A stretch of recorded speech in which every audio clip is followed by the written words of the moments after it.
Alors, nous venons de finir le programme de 21 jours de prière, 21 jours d'enseignement. Alors, quelles sont vos impressions par rapport à ce programme? D'abord, comment ça se passait les 21 jours? Donc, ça s'est très bien passé et mes impressions sont bonnes, parce que quand vous faites quelque chose, c'est que Dieu était avec vous tout au début, vous êtes rassuré aussi déjà de la fin. On a commencé avec Dieu et Dieu ne nous a pas abandonnés. Amen. Il était là avec nous malgré les réalités, malgré les complications. C'est comme ça avec Dieu. Même si vous marchez avec lui, il peut y avoir des réalités, mais au final, comme il est celui qui calme les tempêtes, il finit toujours de faire quelque chose. Donc nous voici à la fin de ce programme, de ce marathon qui a été accompagné par des moments de prière et d'enseignement. Ça s'est bien passé. Amen, amen, amen. Alors, je rappelle que le grand thème qui a été exploité pendant ce marathon de prière, c'était la gloire de cette dernière demeure sera plus grande que celle d'avant. Ag 2, verset 9. Alors, par rapport à ce grand thème, papa, comment est-ce que vous avez décortiqué ce thème pendant les 21 jours? C'est vrai, il y a eu plusieurs intervenants. Il y a eu plusieurs moments qu'on a passés pendant ce programme. Mais j'aimerais dire à ceux qui nous suivent à l'instant, qui n'ont pas peut-être eu cette grâce de nous assister ou de nous suivre à travers les réseaux sociaux, c'est qu'on a passé des moments les plus importants. On a parlé, on a enseigné à l'Église et au peuple de Dieu qu'il y a un avant et un après. Il y a eu un avant et un après la seconde gloire. Donc la première gloire c'était avant et la deuxième gloire c'était après. Donc même si vous traversez des moments difficiles, même si vous êtes en situation de détresse, sachez-le qu'il y a un avant et un après. Donc vous êtes malade et après vous serez guéri. Vous êtes humilié, rejeté, abandonné, mais vous serez visité par Dieu et consolé. Donc il y a eu un avant et un après. Amen, amen. Et aujourd'hui, vous avez parlé de l'épée. Ah, bien-aimé, toi qui nous suis de partout, toi qui fais partie du ministère la puissance du nom de Jésus-Christ Paris, je t'assure qu'aujourd'hui tu as raté. Ah, c'est vrai, les autres jours étaient meilleurs, mais aujourd'hui c'était particulier. Parce que chaque jour est accompagné par une grâce particulière. L'homme de Dieu nous a parlé de l'épée. Papa, qu'est-ce qu'on peut retenir par rapport à l'enseignement d'aujourd'hui, de ce dimanche 27 juin 2021? L'épée, qu'est-ce que vous vouliez dire par l'épée? L'épée, c'était fort. L'épée, c'est la parole. Amen. L'épée, c'est la parole. Alléluia. Donc, de partout, vous pouvez vous retrouver dans n'importe quelle circonstance. Rassurez-vous si vous avez avec vous l'épée. L'épée donne des réponses. L'épée a plusieurs travails à la fois qu'elle fait.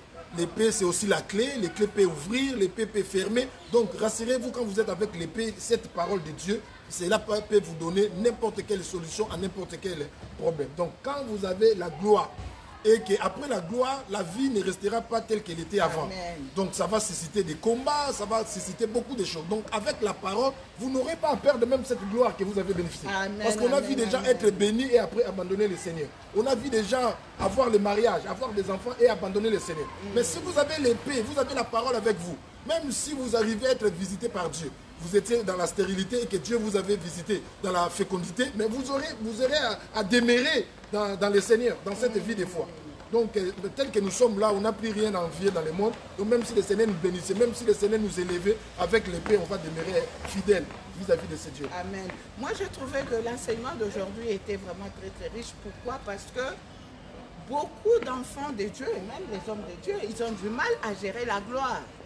C'est vrai que la gloire est là. Oui, nous avons prié, nous avons jeûné, nous avons écouté la parole de Dieu. Oui, Dieu, il répond, Dieu, il réagit, Dieu, il nous visite. Il y a la gloire de Dieu, parce qu'il faut croire à ce que nous faisons, il faut croire à la parole de Dieu. Nous avons la gloire de Dieu en nous. Maintenant, le vrai problème, comment gérer cette gloire? Gérer la gloire, c'est ça le problème. Et voilà, aujourd'hui, l'homme de Dieu, il a parlé de l'épée. Donc, quel que soit ce qui peut se présenter, la tempête, les problèmes, les difficultés, l'ennemi va se lever parce qu'il y a la gloire. Ah oui. Il faut toujours avoir son Et épée. il faut retenir qu'il y a même des héros qui tombent. C'était un homme élevé, c'est un héros, mais il finit de tomber. Mais or, avec l'épée, vous aurez à savoir comment gérer la gloire. Exactement. Il faut avoir l'humilité, il faut avoir l'amour, il faut avoir... Ne pas être arrogant, ne pas être orgueilleux, parce que tu peux aussi perdre la gloire. Ça, la gloire peut être aussi perdue. Donc, mais avec l'épée, tu as quand même toutes ces choses en tête. Et voilà, ça va bien se passer. Mais je pense que, homme de Dieu, il serait peut-être intéressant dans les prochains jours que vous puissiez approfondir, c'est ce que le Saint-Esprit va vous dire, hein, vous orienter. Comment gérer cette gloire. Moi, je crois que c'est très important que les enfants de Dieu puissent comprendre. C'est vrai qu'on prie, on prie, on prie. Quand Dieu nous visite après, qu'est-ce qu'on fait de cette visitation? Comment on la gère? Nous restons à la disposition de la RTP Paris. Amen. Nous restons à la disposition de la RTP Paris. Donc, n'importe quand vous trouverez l'espace pour nous. Nous avons la matière, nous serons là pour l'intérêt du peuple de Dieu, leur parler, approfondir ce qu'on a commencé à parler aujourd'hui. Comment gérer, comment garder, comment rester dans la gloire. Ah, c'est aussi le sous-thème que tu nous penses déjà. Comment rester dans la gloire, comment gérer la gloire, comment rester longtemps dans la gloire. Voilà, que ta gloire ne soit pas périodique, momentanée, mais que ta gloire soit vraiment... voilà. Parce que la parole de Dieu nous dit que par ta propre faute, tu perdras ton héritage. Tout à fait. Donc Dieu il nous donne, Dieu nous visite, Dieu nous répond. Mais comment gérons notre gloire, notre visitation? C'est ça. C'est vraiment important. On va revenir sur ça. On va revenir. Bien aimé. Une émission spéciale. Suivez, restez sur la RTP Paris. Une émission spéciale dans les jours qui viennent. Comment gérer, comment demeurer, comment rester dans la gloire. Amen. Amen. Voilà. Bien aimé. De Dieu, je vais libérer l'homme de Dieu. Comprenez, après 21 jours de marathon et de prières, il a besoin d'aller se ressourcer. C'est très important. Homme de Dieu, un petit mot, qu'est-ce que vous avez à dire pour nos frères et sœurs qui sont à Kinshasa? Parce qu'eux aussi, ils viennent de finir. On a fini au même moment d'ailleurs.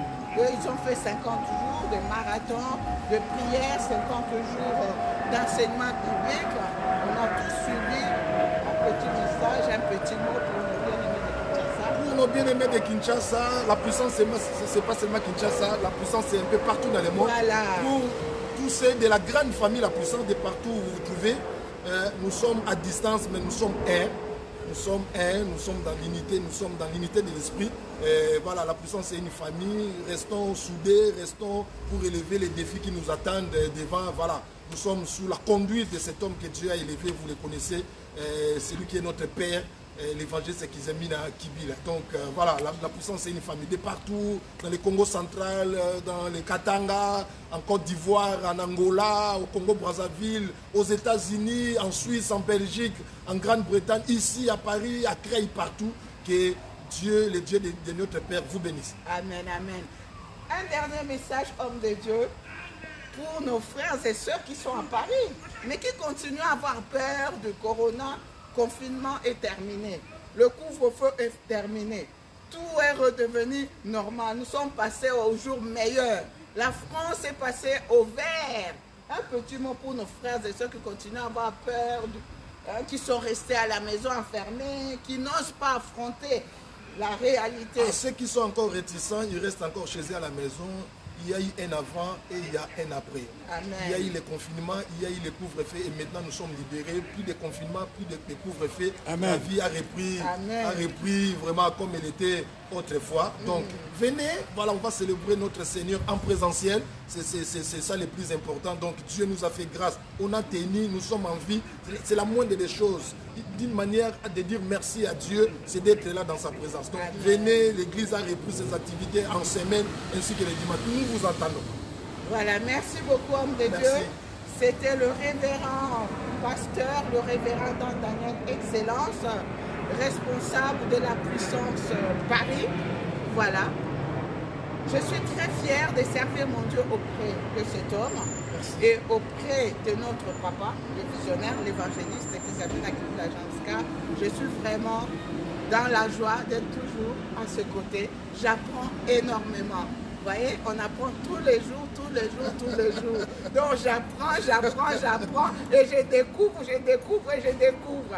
Voilà, alors que le Seigneur vous bénisse énormément. Et nous nous Dieu vous retrouvons bénisse. dans notre prochaine émission. Surtout attendez l'émission qui arrive bientôt. Face AD de Paris avec l'homme de Dieu, le pasteur Dan Daniel Excellence. Que Dieu vous bénisse. Que Dieu vous bénisse. Bon dimanche chez vous.